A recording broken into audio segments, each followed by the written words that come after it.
After praying and pleading day and night, we at last finally have our Sincaraz, Jannik Sinner, and Carlos Alcaraz Slam final as the world number 1 and number 2 will compete for the year's second slam. I'll preview this very exciting blockbuster final and predict who I think will walk away with the winner's trophy and discuss that emotional farewell from Novak Djokovic and why I think it's more likely than not that we don't see him come back next year. Bonjour, je m'appelle Christian Bassnight, and welcome to Christian's Court, where I cover tennis from all angles. If you have not yet already, make sure you subscribe and click that notification bell so you are notified whenever I post my men's final recap video. So we got to start out with the match of the tournament in my eyes, at least right now, and that's actually Jannik Sinner defeating Novak Djokovic, denying him 6-4, 7-5, 7-6 in a 3-hour, 16-minute thriller. The commentators mention a lot how Novak would probably prefer for this match to be held indoors rather than outdoors. Sinner would probably be fine either way, and I feel like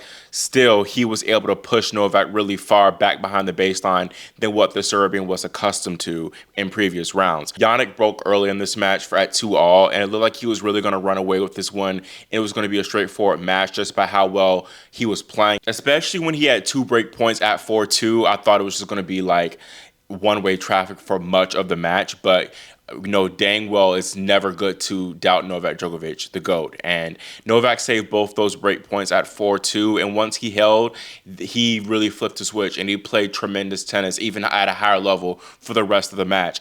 And he did a great job of making a concerted effort to be more aggressive, especially with that forehand.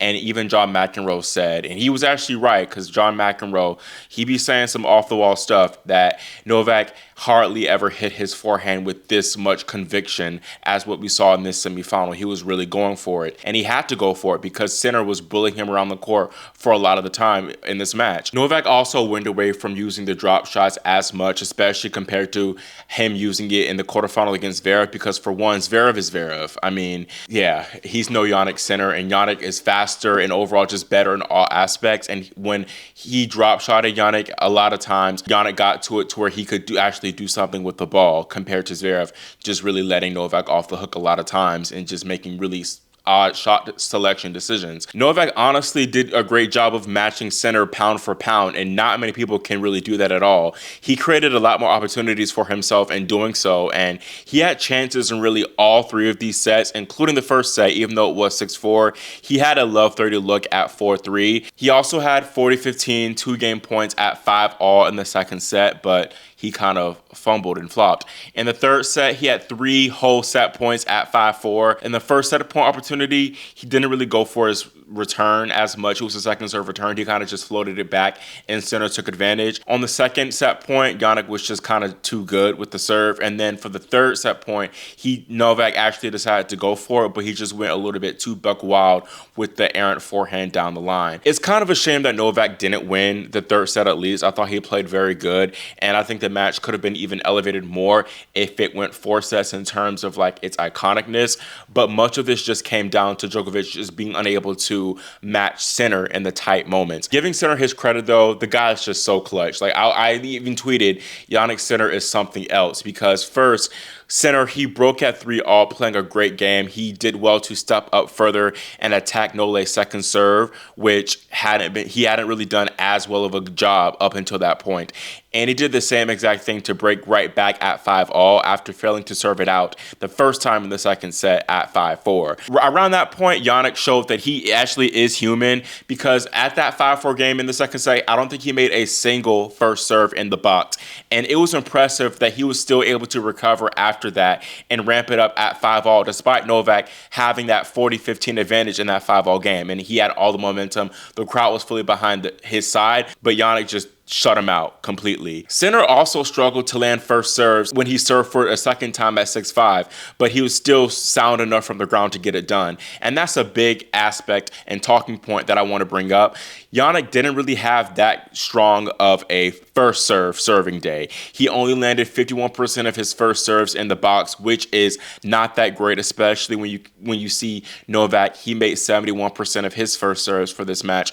But Jannik's ground game is it's just so good to where it didn't really matter too much. He won 63% of his second serve points, which is incredibly impressive, especially on clay. And then not to mention, he won 79% of points behind his first serve, which is incredible. And it's wild, too, that before the 5-4 game in the second set, Jannik held 63 times consecutively this tournament, and he also had 45 straight holds against Novak, arguably the greatest returner, or at least top 2 returner of all time right now. And then he also went 40 games straight against Novak without even facing a single break point. Talking about the final pivotal moment of the match, ultimately, of course, the third set tiebreaker, I knew that Jannik was going to take this one because he was 5-1 all year in 2025 in tiebreakers. Novak was 7-7, and Novak was previously known to be kind of like the tiebreak king aside from the big servers because he just knows how to go into lockdown mode. But even the greats in the twilight of their careers, they kind of lack in some areas. And Novak, this is the area that he's lacked in, the tiebreakers. Sinner was the one that really entered into lockdown mode, and really the match was won and was really lost for Novak when he missed that to love, what we call, he made that Djoko smash, just totally flubbing it into the net. I knew it was a wrap for him after that, and it was. This honestly felt like a passing of the torch moment with Novak and Jannik. I mean, we could argue that the Australian Open 2024 was that, but this definitely felt more of a passing of the torch moment. It was like Novak literally played a younger version of himself who's fitter and just more clutch and did everything better. And you know I'm a Serena fan. This really gave strong parallels to the 2021 Australian Open semifinals between Serena and Naomi Osaka. Even they had a similar goodbye reaction with them both waving to the crowd and being emotional. And Novak, he took it a step further, kissing the court and all. And the only difference, though, is that between Novak and Serena is that Djokovic actually played well in the semifinal. Serena played poorly against Osaka in 2021. But anyways, putting that traumatic match for me aside, it still wasn't enough. Despite how well Novak played, it was not enough for him to beat Jannik. And that's going to hurt him even more, perhaps. And I feel like that's why he said afterwards that this might be his last match at Roland Garros. I mean, this could have been the last match ever I played here, so I don't know. That's why it was a bit more emotional in the end. But if this was the farewell match of the Roland Garros for me in my career, it was a wonderful one in terms of the atmosphere and what I got from the crowd. I don't know really what tomorrow brings in a way. At this point in my career, you know, I'm gonna keep on keeping on. I think it's clear that Novak, at least right now, is third best behind Jannik and Carlos Alcaraz. He could still go on for a few more years making deep runs at majors, but I don't know if he's satisfied with that. And it's going to be an uphill battle to match Alcaraz, but especially Sinner. Sinner's going to be the biggest obstacle standing in his way of reaching number 25 because of the physical aspect of it too, and the best of 5. We even saw him in this match receiving treatment for it looked like a hip issue, and he seemed to be okay overall, but still, he's 38. You got to wonder just how much longer he has. I still think there is hope for number 25. Wimbledon will probably be his best chance, but I still don't know. I think it's going to really take Jannik losing before he faces Novak, to be totally honest. Maybe Novak can have one last hurrah. He can do one last big one against Jannik if he were to face him in the finals, but again, with how Jannik is playing right now, I just don't know. I can't stress enough just how well Novak played, but it just wasn't enough for him to even get a set, which is crazy. And I think that Jannik might have been the only man to beat Novak this entire tournament. I do believe that Djokovic very well could have beaten Alcaraz here. He beat him in Australia. Yes, hard courts and Melbourne favor the Serbian more, but I think for sure Novak could have won at least a set or two over the Spaniard. Again, as I mentioned earlier, for me, this is match of the tournament right now, for me at least. The quality was so high. Even though it didn't really bring it as much with the dramatics as it was a straight sets match, again, the quality was good, and I was on the edge of my seat watching this entire match. Novak might not even care too much of getting to number 25. I really do think that the Olympics might have satisfied him, and that's really everything that he wanted, and he finally got it, and everything else is kind of like a bonus for him. And I think the biggest things for him is just motivation, whether he wants to keep contending for the slams, especially with Sinner beating him in straight sets like this, as well as his own body. And he even said after, is like, I don't know if I will be healthy enough to even compete in a year. So it's not just the fact that, oh, Jannik's just too good, is whether his body will be able to hold up. We don't know. Maybe Novak could have just been emotional, especially because he had a lot of crowd support, and he said himself that throughout his career he hadn't been accustomed to having like most of the crowd behind him like that, like he experienced in the semifinals. So that was touching for him. But like he said himself, I think that this could be an ideal way for him to end his Roland Garros career, playing against, again, the younger version of himself, the number one player, pushing him to 3 tight sets and having the full crowd support. Maybe that's really what Novak wanted after all, and he's happy. I personally hope he doesn't retire.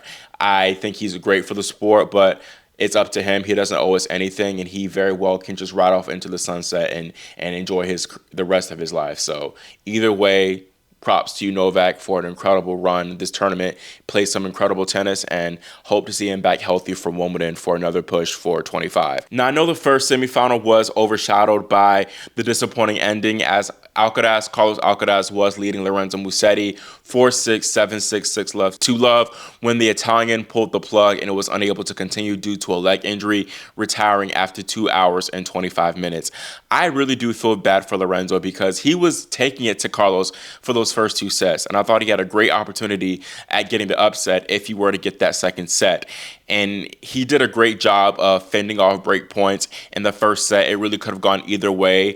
And he also did well to recover from multiple break deficits in that second set. But Musetti really kind of had to play out of his mind just to keep up with Carlos. And it was kind of similar to Monte Carlo, where, yes, he started well, played well, looked like he could actually take the match, but Alcaraz kind of matched him. And ultimately, Musetti, again, was unable to match him physically. I don't want to let this disappointing end be overshadowed just how excellent of a clay season Lorenzo had. He wasn't able to get a title, but he did well in literally all 4 tournaments, making the finals of Monte Carlo, in the semifinals of Madrid, Rome, and Roland Garros. That's some legendary stuff. I think that it hasn't been done since Zverev in 2022, but not many people have done that regardless throughout their careers. And he has so much to be proud of. He's now in the top 10 at number 6 in the live rankings for next week, and he's on the cusp of cracking top 5, which I think he will. And I think if he can maybe improve a little bit more on the physicality to where he can last, for sure, I think he can take a slam. Now, getting down to the nitty-gritty and previewing this Alcaraz Sinner final, Alcaraz, he leads the head-to-head 7-4, and he has won their last 4 meetings, the most recent being their Rome final just last month, won that by a scoreline of 7-6, 6-1. This marks the 6th straight slam, regardless of who wins, that Alcaraz or Sinner will take home the winner's trophy, and that just shows just how much of a chokehold they've had on the majors and their dominance at this level. For Jannik, this will be his 4th slam overall, his first non-hardcourt slam, first at Roland Garros, and he is trying to win his 3rd straight major, and this will put him halfway from a calendar slam. He's won 20 matches at slam levels in a row. Carlos is seeking his 5th major, and he's hoping to become the first man to defend his title in Paris since Rafael Nadal did it in 2020. Neither man has lost a slam final either, so something's got to give on Sunday. One of those streaks will be broken. These two did meet in the Roland Garros semifinal last year, which Alcaraz won. He outlasted Jannik, who was cramping a little bit, won that in 5 sets. But I'm going to be focusing a little bit more on their recent meeting in Rome. And that match definitely was not their best at all. It was kind of low-key a letdown, especially with that second set. And it was a high unforced error count we saw from both men. And that was really characteristic of most of the tennis that we saw in Rome. I don't know what it was in the air there, but it was a lot of high unforced error tennis there. Carlos, he finished with 18 winners to 32 unforced errors. Jannik hit just 7 winners to 31 unforced errors, although we do have to mention that a lot of the errors were forced errors. The first set was tight. It was nip and tuck, and neither man dropped serve. Sinner had a great opportunity to take it. He had 2 set points at 6-5, but just wasn't able to convert. And Carlos, being a little bit more match tough at that moment, was just too good in the tiebreaker. And once he got that first set, he completely ran away with the second set. Carlos said after his win over Jannik in Rome that match was the best match tactically that he has ever played. And he really did a great job of raising his level from the previous rounds because he knew he had to against Jannik. He came out guns a-blazing. And that's something that he's going to have to do here in this final because it's kind of a similar scenario. Jannik is coming into this one a little bit in better form. Carlos has been a little bit up and down, so it's going to take another type of level raise in order for him to be successful yet again. He didn't have that typical mental lapse that we are accustomed to seeing from Carlos Alcaraz. It was shocking, and it's going to be a little bit of a harder ask for Carlos to have that same focus. Best of five sets. Again, Jannik will be the favorite here because of just how well he's been from the ground and how well he's protected his serve. He's hardly lost service games, and a lot of that is due to clutchness. Alcaraz will test out a lot, though, and I think that he won't be as charitable as Novak was. I also think that maybe some injury niggles could pop up and rear their ugly heads with Jannik. There have been some little things throughout the tournament. He's shown some concerns maybe with his ankle, his leg, and this like that, but it hasn't seemed to impact him as much. But if the final gets physical, you never know. And Carlos is one of perhaps the best 5-set player that we have on the men's tour right now. He really thrives in these physical conditions, and he is the more battle-tested man in these type of predicaments lately than Jannik. We can't forget that this is only Jannik's second tournament back from his suspension. And Carlos, meanwhile, he's won 2 big clay titles, Monte Carlo and Rome, and he's back in the finals of Roland Garros, where he's been last year. Again, this is going to be Jannik's first Roland Garros final. Perhaps there could be nerves with him in trying to win his first non-hard court slam. That can mean a lot to him. And maybe it's in the back of his mind too, potentially the calendar slam chase. I think Carlos's match toughness and overall more match reps is what made the difference in that Rome final. But you could argue that this could hurt him in this Roland Garros final. I say this because he could be the one who struggles a little bit more if things go deep, as he has played about, I think, 4 or 5 hours longer compared to Sinner this entire tournament. Now, while it does have the potential of being like this, especially if Jannik is more clutch, I don't think we'll see another straight sets win for Jannik in this final. I think that Alcaraz will just better take advantage of opportunities like the second serve looks compared to Novak. I'm sorry to say, but Onk just don't got it no more. He's no Carlos. He's just not as clutch right now as he once was against equal tough opposition. Carlos is also so successful against Jannik because of his variety, being able to mix up the pace of shot and incorporating those drop shots. Novak, it didn't work well for him against Jannik. Carlos can do the best of both worlds. He can try to out-hit Sinner, try to match him. Jannik will still have a little bit of an edge in that department, but he can still do a better job of matching him in that department and still being relatively consistent, as well as he can do much more with the ball in terms of his variety of shot. Now, perhaps Sinner has just made improvements with dealing with the drop shots and the variety, and that's why he was so successful in handling it against Novak. So you just got to wait and see how that plays out in this final. Talking about the mental aspect of things, of course, Sinner, he's going to be looking for revenge and going to be trying to get over. I think it could be a mental thing with Alcaraz, and now he's lost his last 4 matches against the Spaniard. It could be tough, a tough mountain to climb, especially in a slam final. Alcaraz, he does enjoy playing Sinner. I don't know if I could say the same vice versa. And again, can't deny that he enjoys, Carlos does, the best of 5 conditions, especially with this being on clay.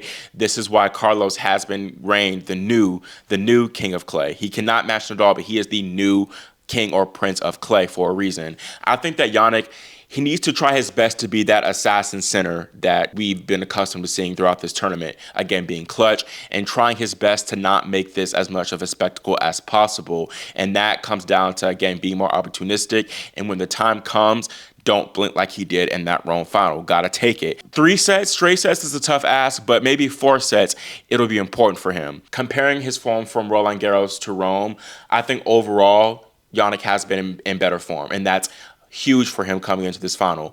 But the question is, I'm wondering whether he will be more motivated to get revenge over Alcaraz or more nervous because he knows that he doesn't want to lose 5 straight in a row to Carlos, and he's trying to win again that non-hard court major, and Alcaraz is in a different domain with the Slam finals. I think that might be the edge, that one thing. Carlos having the comfortability, being in this position before, literally last year playing at Roland Garros, trying to defend his crown, he might have that extra moxie and push. And again, not to mention, the brother always knows how to elevate his level against Sinner. Don't know if we can say the same for Jannik against Alcaraz. It's really like a coin flip for me because, again, I truly do feel like Jannik is in better form than in Rome, and he has now more match experience to where he can better handle those tight moments. Rome, again, was only his first tournament back from the suspension. But I did pick Carlos before this tournament even happened, him beating Jannik in this final. I'm going to say Alcaraz mainly because, again, of the aspects of him being more comfortable in this matchup, and again, because I picked him before the tournament started. So I'm going to be staying loyal. I'll be staying loyal to Carlos. That is all I have for this Roland Garros semifinal men's recap and the men's final prediction and analysis.